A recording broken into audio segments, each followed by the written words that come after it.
Hello everyone, this is Ben Baxter from Accent Software. Wanted to bring you a quick tip on Business Central. This one's specific to resources and the type of work that people do. So in my system, I have something called work types. And what a work type is a user-defined list of actions. So in my case, I have assembly time or engineering or training. Those are different activities that people may do. So it allows me to say, not only am I Ben, but I'm training a customer, or I'm consulting, or I'm doing assembly work. So it allows me to say who I am, but also the type of work that I'm doing.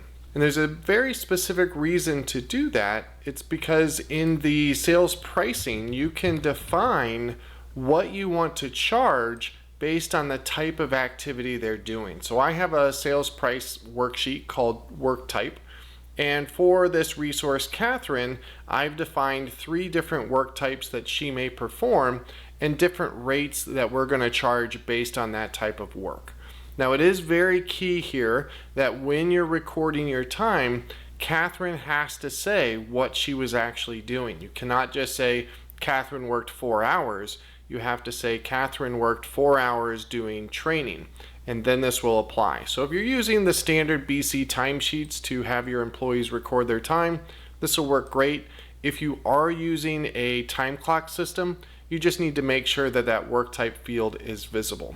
So let's go take a look at it. I'm going to use the project journal just as a way of viewing this information. And so here we have a line for Catherine, again, doing 4 hours worth of work.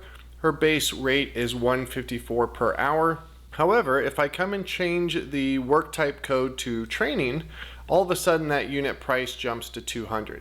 And if I switch it to engineering, then it's going to be $215. So it's using that sales price table to control the unit price here, which lands on a project, which then gets invoiced to a customer. I'm doing it through a project. You don't have to do anything with projects. This works the same for direct billing on sales orders. If you're doing service work, it works through that as well. So it's all throughout the system. You just have to make sure that the work types are defined and that your resources are recording their work type when they record their time. If you have questions on this or anything related to Business Central, please reach out to our Accent Software support team.